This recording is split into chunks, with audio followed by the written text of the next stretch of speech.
آج کی بابرکت شب نور، شب برات کے نام سے معروف اور مشہور ہے۔ اس بابرکت شب کے دامن میں اتنی برکتیں اور اتنی رحمتیں ہیں کہ اللہ جل شانہ گناہ گاروں کو جہنم کی آگ سے آزاد فرما دیتا ہے۔ یا ایہا الانسان ما غرک بربک الکریم، او بھاگے ہوئے انسان، او غافل انسان، پلٹ کے آجا، تیرا رب بڑا ہی کریم ہے۔ مجھے بتائیے، بھاگنے والوں کو بھی یوں آواز دی جاتی ہے؟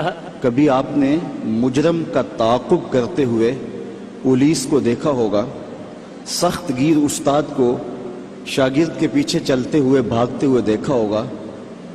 کبھی یہ انداز محبت بھی آپ نے دیکھا ہے کہ جو بغاوت کر کے جا رہا ہے، مالک کی دہلیز چھوڑ کے جا رہا ہے، اس کو مالک کی رحمتیں آواز دے رہی ہیں، او بھاگنے والے آجا پلٹ کے، میں تیرا رب ہوں، دیکھ میرا تیرا رشتہ کتنا گوڑا ہے، اللہ اکبر، کتنا گہرا ربط ہے میرا۔ یا ایہا الانسان، او بھاگنے والے انسان۔ وہ کبھی آپ نے دیکھا ہو کہ کوئی نالائق بیٹا گھر چھوڑ جائے، وہ تو شاید کسی ہوٹل میں برتن مانج کے اپنے پیٹ کی آگ بجھا رہا ہوتا ہے، لیکن ماں کے حلق سے نیچے لقمہ نہیں اترتا، باپ بے چین ہوتا ہے۔ اخبارات میں، ٹیلی ویژن پہ اشتہار چلتے ہیں کہ اس نام کا بیٹا، اس طرح کا لباس، وضع قطع یہ، کہنے سننے کا انداز یہ ہے، اٹھنے بیٹھنے کا سٹائل یہ، اتنے دنوں سے گھر سے گم ہے، اگر کسی کو ملے تو اس نمبر پہ اطلاع کر دیں، اتنا انعام دیں گے، اور نیچے لکھا ہوتا ہے نوٹ، اگر وہ خود پڑھ رہا ہو تو وہ واپس آ جائے، اسے کچھ نہیں کہا جائے گا۔ جب میں کبھی بھی اس قبیل کا اشتہار دیکھتا ہوں تو میری نظر پلٹ کے اس آیت پہ آتی ہے، مالک بھی کہہ رہا ہے، او بھاگے ہوئے انسان آجا پلٹ کے، تیرا رب کریم ہے، کچھ نہیں کہے گا، وہ تیرے سارے گناہ معاف کر دے گا۔ گناہ گار کی آنکھ کا پانی اللہ کے غصے کی آگ کو ٹھنڈا کر دیتا ہے۔ التائب من الذنب کمن لا ذنب لہ، گناہ سے توبہ کرنے والا ایسا ہوتا ہے جس طرح اس نے گناہ کیا ہوا ہی نہیں۔ اللہ اکبر۔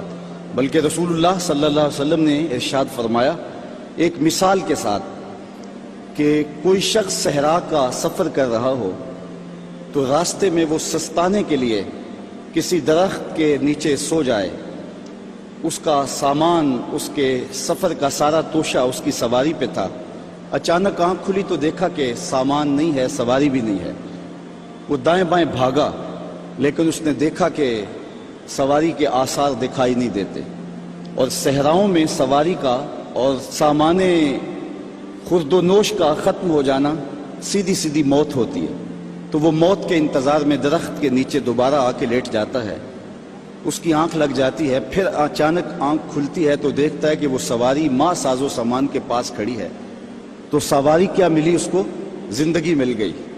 تو شدت فرحت سے خوشیوں کے ہجوم میں اتنا درک گیا کہ وہ کہنے لگا، اللہم انت عبدی وانا ربک، اے اللہ تو میرا بندہ اور میں تیرا رب۔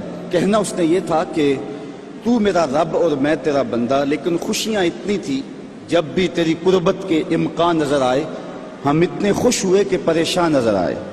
وہ کیا کسی نے کہا نا، کسی کے آنے سے ایسے ہوش اڑے ساقی کے کہ شراب سیخ پہ ڈالی اور بوتل میں کباب، تو کہا کہ اللہم انت عبدی وانا ربک، تو میرا بندہ اور میں تیرا رب۔ تو خوشیوں کے ہجوم میں جو کہنا تھا وہ نہیں کہہ پا رہا، درک گیا، تو فرمایا کہ بتاؤ اسے کتنی خوشی ہوئی جب اس کو اونٹ مل گیا اور زندگی مل گئی۔ تو صحابہ نے کہا حضور بہت خوشی ہوئی۔ فرمایا جب کوئی شخص توبہ کرتا ہے تو اللہ اس سے بھی زیادہ خوش ہوتا ہے، وہ اس سے بھی زیادہ راضی ہوتا ہے کہ میرا بندہ پلٹ کے میرے حضور آ گیا ہے۔ اور پھر اگر وہ توبہ کرنے والا جوان ہو تو پھر تو اللہ بہت خوش ہوتا ہے، بلکہ رسول کریم نے ارشاد فرمایا انا حبیب اللہ، میں اللہ کا حبیب ہوں۔ اور پھر فرمایا الشاب التائب حبیب اللہ، وہ جوان جو جوانی میں توبہ کرے وہ بھی اللہ کا حبیب ہے۔ کتنا بڑا اعزاز ہے۔ تو کہا او بھاگنے والے آجا پلٹ کے، اس کی رحمتیں آوازیں دے رہی ہیں۔ ویسے اس کی رحمتیں تو ہر دم ہر لحظہ بندے کو پکار رہی ہوتی ہیں، لیکن یہ رتیں اور یہ موسم جس طرح کا موسم آج آپ کو اور مجھے میسر ہے، یہ اس کی رحمتوں کی عمومیت کا اور اس کی رحمتوں کی فراوانی کا موسم ہوتا ہے۔ اور حدیث میں آتا ہے کہ قبیلہ بنو کلب کی بکریوں کے بالوں کے برابر گناہ گاروں کو جہنم کی آگ سے آزاد کر دیا جاتا ہے۔ وہ بد نصیب شخص ہے جو ایسی بابرکت راتوں کے دامن میں بھی حصہ وصول نہیں کر پاتا اور ظلمتوں کا ساتھی رہتا ہے۔ تو رب کی رحمتیں بندے کو پکار رہی، او جانے والے آجا پلٹ کے، تیرا رب بڑا ہی کریم ہے۔ ام المومنین سیدہ طیبہ طاہرہ سیدہ عائشہ صدیقہ رضی اللہ تعالی عنہا فرماتی ہیں، ایک دن میں دیکھا کہ حضور میرے حجرہ میں نہیں ہیں، تو میں حضور کو تلاش کرنے نکلی۔ جنت البقیع میں آسمان کی طرف سر اٹھائے حضور اللہ سے التجائیں کر رہے تھے۔ مجھے دیکھا تو ارشاد فرمایا، عائشہ کیا تم نے یہ سمجھا کہ اللہ کا رسول تم سے زیادتی کرے گا؟ فرماتی ہیں میں نے عرض کی یا رسول اللہ صلی اللہ علیہ وسلم، میں یہ سمجھا شاید آپ کسی زوجائے محترمہ کے حجرہ میں تشریف لے گئے ہیں۔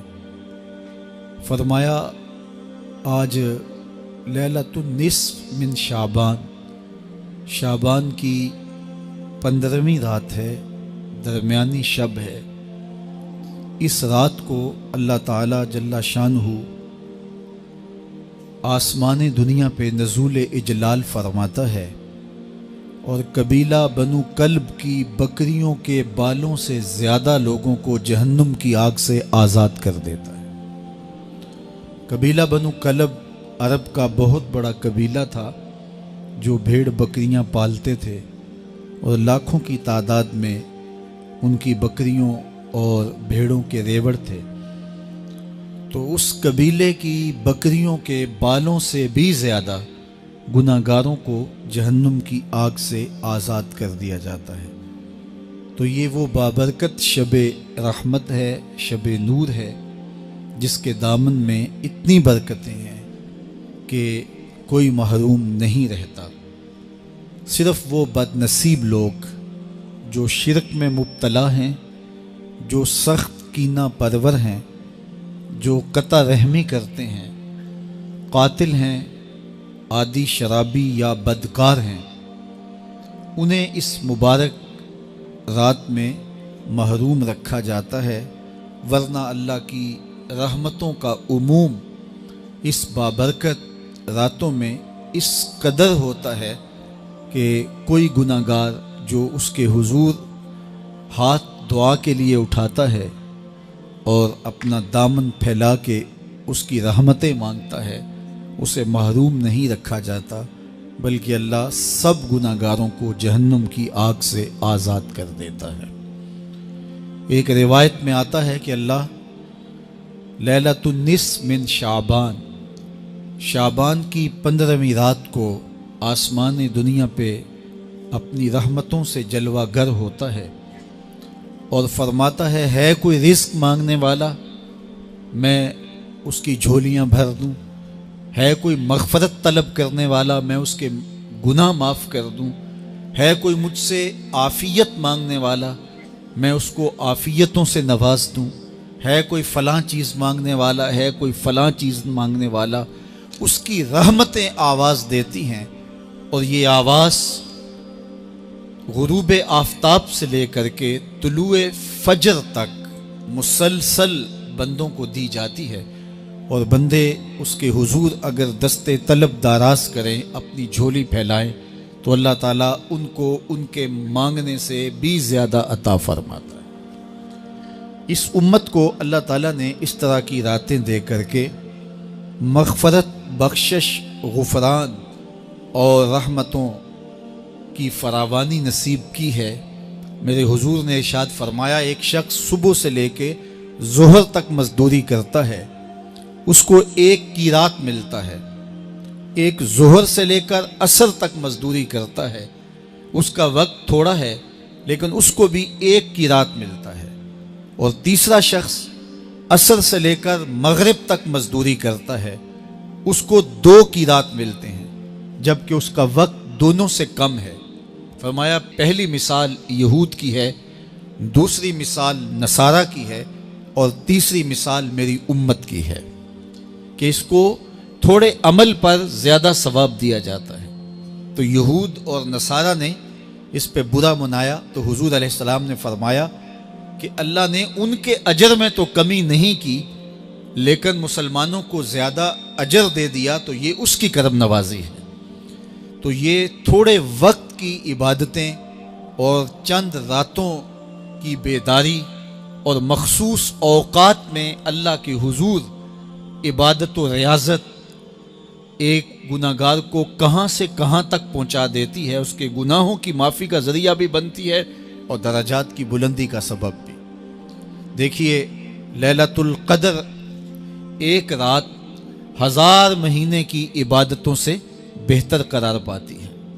اسی طرح دیگر مواقع ہیں کہ اللہ تعالیٰ اس امت کے لیے رکھے ہیں، رحمت رب بہانہ می طلب، اور یوں بھی پڑھا گیا رحمت رب بہانہ می طلب۔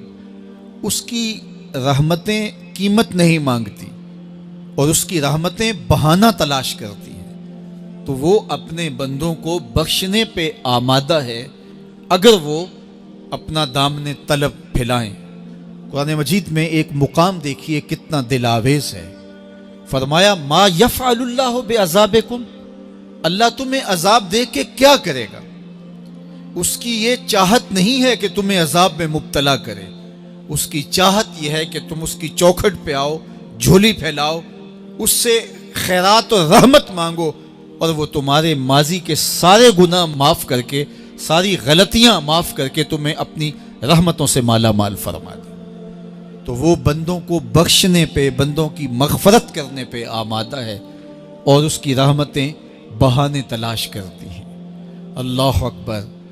اور دوسری جانب اس کے بندے، اس کے مملوک، اس کی مخلوق، اور مخلوق کی گناہگار اور نیکوکار اس کی رحمتوں کے طالب ہوتے ہیں، بلکہ وہ گناہ کرنے کے بعد جب معافی مانگتے ہیں تو اللہ کو یہ معافی بہت پسند ہے۔ معافی مانگنا، اس کے حضور اپنے دامن کو پھیلانا، وہ اس کو بہت زیادہ محبوب ہے۔ انسان کی فطرت کے اندر گناہ رکھا گیا ہے۔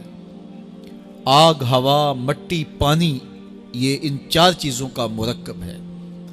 اس کے جو عناصر ہیں اس میں کبھی اعتدال قائم نہیں رہتا اور اس سے گناہ سرزد ہو جاتے ہیں۔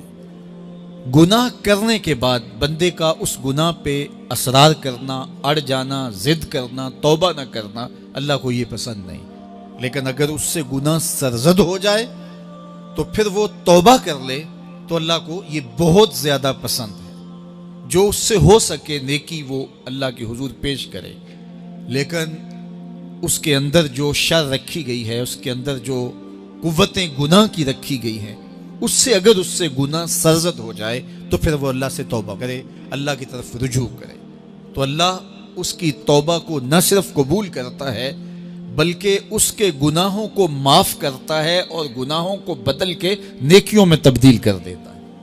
جب گناہ نیکیوں میں تبدیل ہو گئے تو جتنا بڑا گناہ گار تھا اتنا بڑا نیکوکار ہو گیا۔ حضرت سیدنا عمر رضی اللہ تعالیٰ عنہ بازار میں جا رہے تھے تو ایک شرابی نے ہاتھ میں بوتل پکڑی تھی شراب کی، تو حضرت عمر ہاتھ میں درہ رکھتے تھے اور آپ کا جاہ و جلال دیدنیت ہوتا، تو جو ہی حضرت عمر رضی اللہ تعالیٰ عنہ کو اس نے دیکھا تو ڈر گیا اور دل ہی دل میں کہا اے اللہ آج عمر کے قہر سے بچا لے، میں تیری بارگاہ میں سچی توبہ کرتا ہوں، اور جلدی سے شراب کو بغل میں چھپا لیا۔ اتنے میں حضرت عمر سر پہ پہنچ گئے اور گرج کر کڑک کے کہا کہ یہ تیری بغل میں کیا ہے؟ چونکہ اس کو بوتل چھپاتے دیکھا تھا تو وہ ڈر گیا اور ڈرتے ڈرتے کہنے لگا حضرت یہ سرکہ ہے۔ اب تھی تو شراب لیکن ڈرتے ہوئے بولا حضرت سرکہ ہے، تو حضرت عمر نے کہا نکال۔ جب نکالا تو شراب نہیں تھی، واقعی سرکہ بن چکا تھا۔ تو جب اللہ کے حضور کوئی توبہ کرتا ہے اللہ اس کے گناہوں کو بدل کے نیکیوں میں تبدیل کر دیتا ہے۔ حدیث پاک میں آتا ہے کہ قیامت کے دن اللہ ایک شخص کو کہے گا کہ اپنا نامہ اعمال پڑھ، تو وہ نامہ اعمال پڑھنے لگ جائے گا. تو نامہ اعمال کے اندر چھوٹے گناہ بھی ہوں گے، بڑے گناہ بھی ہوں گے. تو اللہ سے حیا کرتے ہوئے، شرم کرتے ہوئے وہ بڑے بڑے گناہوں کو چھوڑتا جائے گا اور چھوٹے چھوٹے گناہوں کو پڑھتا رہے گا. جب وہ سارے گناہ پڑھ چکے گا اور کتاب ختم ہوگی تو اللہ تعالیٰ اسے فرمائے گا، میرے بندے تو نے یہ جتنے گناہ پڑھے ہیں میں نے سب کو بدل کے نیکیوں میں تبدیل کر دیا. تو بندہ کہے گا، اللہ ابھی تو میرے بڑے بڑے گناہ رہتے ہیں جو میں نے پڑھے ہی نہیں. فَضَحِكَ النَّبِيُّ حَتَّى بَدَتْ أَنْيَابُهُ. حضور جب یہ بیان فرما رہے تھے تو حضور اتنا مسکرائے کہ صحابہ نے حضور کی داڑھیں دیکھ لی. تو پہلے وہ بڑے بڑے گناہ چھوڑے جا رہا تھا، لیکن جب اللہ فرمائے گا کہ میں تیرے گناہوں کو بدل کے نیکیوں میں تبدیل کر دیا تو وہ کہے گا ابھی تو بڑے بڑے گناہ رہتے جو میں نے ابھی پڑھے ہی نہیں. تو جب کوئی بندہ اس کے حضور توبہ کرتا ہے، اللہ یہ نہیں دیکھتا اس نے گناہ کتنے کیے ہیں، یہ دیکھتا ہے بندہ آیا میری چوکھٹ پہ ہے تو اللہ اس کے پچھلے سارے گناہ معاف فرما دیتا ہے. اللہ اکبر. میرے اور آپ کے آقا و مولا نے اللہ کے حضور توبہ کرنے اور اس پر اللہ کی خوشی اور اللہ کی خوشنودی کا ذکر کرتے ہوئے ایک مثال بیان فرمائی کہ ایک شخص صحرا میں سفر کر رہا تھا تو وہ ایک درخت کے نیچے دوپہر کاٹنے کے لیے، سستانے کے لیے رک گیا اور درخت کے ساتھ اپنے اونٹ کو باندھ دیا اور خود لیٹ گیا تاکہ دوپہر کاٹ لوں. تھوڑی دیر کے بعد جب اس کی آنکھ کھلی تو اس نے کیا دیکھا کہ اونٹ ماں ساز و سامان کے ساتھ غائب ہے. اب صحرا میں اونٹ کا گم ہو جانا گویا زندگی چلے جانے کے مترادف ہے. تو اس نے دائیں بائیں بھاگ دوڑ کے دیکھا کہ کہیں اونٹ کا نشان مل جائے، لیکن اونٹ کا نشان نہیں ملا. تا حد نظر کوئی انسانی آبادی نہیں.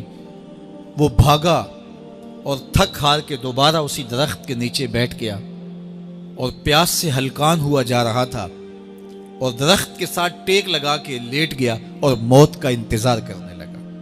جن لوگوں نے صحرا کا سفر کیا ہے ان کو اس بات کا اندازہ ہوگا کہ کئی 100 میل تک انسانی آبادی ہی نہیں.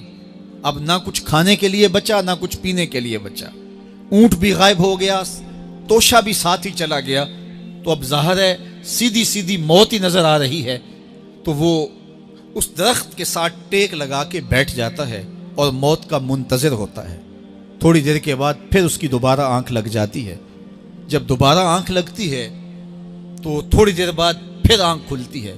جب دوبارہ آنکھ کھلتی ہے تو دیکھتا ہے کہ اونٹ جو گما تھا ماں ساز و سامان کے اس کے پاس کھڑا ہے. تو صحرا میں اس حالت میں اونٹ کا مل جانا زندگی مل جانے کے مترادف ہے. تو وہ اتنا خوش ہوا کہ خوشی کی انتہا نہ رہی، بلکہ مسرتوں کے ہجوم میں درک گیا اور کہنے کیا لگا، اللہم انت عبدی وانا ربک. اے اللہ تو میرا بندہ اور میں تیرا رب. کہنا تو یہ تھا کہ تو میرا رب اور میں تیرا بندہ، لیکن مسرتوں کا ہجوم ہی اتنا تھا، خوشیوں کا ہجوم ہی اتنا تھا کہ زبان پہ قابو نہ رہا. کسی کے آنے سے ایسے ہوش اڑے ساکی کے، شراب سیخ پہ ڈالی اور بوتل میں کباب. کہنا یہ تھا اللہم انت ربی وانا عبدو کا، لیکن اس قدر خوش ہوا جب بھی تیری قربت کے امکان نظر آئے ہم اتنے خوش ہوئے کہ پریشان نظر آئے. تو کہنا یہ تھا کہ اے اللہ تو میرا رب اور میں تیرا بندہ، لیکن خوشیوں کے ہجوم میں وہ کہتا ہے اللہم انت عبدی وانا ربو کا. اے اللہ تو میرا بندہ اور میں تیرا رب. حضور یہ بات بیان کرنے کے بعد صحابہ سے پوچھتے ہیں کہ ذرا بتاؤ اس بندے کو کتنی خوشی ہوئی کہ خوشی میں زبان بھی قابو نہ رہی اور اپنے آپ پہ کنٹرول نہ رہا، اور خوشیوں کے ہجوم میں اسے یہ بھی پتہ نہیں چل رہا کہ وہ کیا بول رہا ہے. تو صحابہ نے عرض کی حضور بہت زیادہ اسے خوشی ہوئی. تو میرے حضور نے یہ بات کرنے کے بعد ارشاد فرمایا، جس طرح اس کو گما ہوا اونٹ ملا اور اس کی خوشی کی انتہا نہ رہی، تو فرمایا جب کوئی شخص توبہ کرتا ہے اور اللہ کے حضور پلٹ کے آتا ہے، گناہوں سے معافی مانگ کے اس کی دہلیز پہ آتا ہے، میرے حضور نے فرمایا اللہ اس سے بھی زیادہ خوش ہوتا ہے کہ میرا بندہ میری چوکھٹ پہ آ گیا. تو وہ یہ چاہتا نہیں کہ اپنے بندوں کو عذاب دوں، وہ خود آگ میں چھلانگے لگائے تو اس کی مرضی، اگر گناہ سرزد بھی ہو گیا ہے تو کوئی بات نہیں، معافی مانگ لی جائے ہے تو رب کی رحمتیں بندے کو پکار رہی، او جانے والے آجا پلٹ کے، تیرا رب بڑا ہی کریم ہے۔ اچھا یہی کافی تھا، لیکن آگے فرمایا اللہ زی خالقہ کا، اس نے تجھے پیدا کیا ہے، تیرا رشتہ کہ تیرا رب لگتا ہے، تیرا رشتہ کہ وہ کریم ہے، لیکن تیسری بات یہ فرمائی کہ وہ تیرا خالق ہے۔ کتنا گوڑا ربط ہے، کتنا گوڑا رشتہ ہے کہ وہ تیرا خالق ہے۔ ماں بیٹے کے ساتھ جو پیار کرتی ہے دنیا کے کسی ترازو پہ تولا نہیں جا سکتا۔ ساری دنیا کی محبتیں ایک طرف اور ماں کا پیار ایک طرف۔ ایک شاعر نے ماں کے پیار کو اپنے لہجے میں بڑے خوبصورت پیرائے میں بیان کیا کہ مدت ہوئی میری ماں نہیں سوئی تابش، میں نے ایک بار کہا تھا مجھے ڈر لگتا ہے، ایک دن میرے منہ سے نکلا تھا امی مجھے رات کو ڈر لگتا ہے، میں بوڑھا بھی ہو گیا ہوں، میری ماں اسی وسواس میں رہتی ہے کہ میرے بیٹے کو کہیں ڈر نہ لگ رہا۔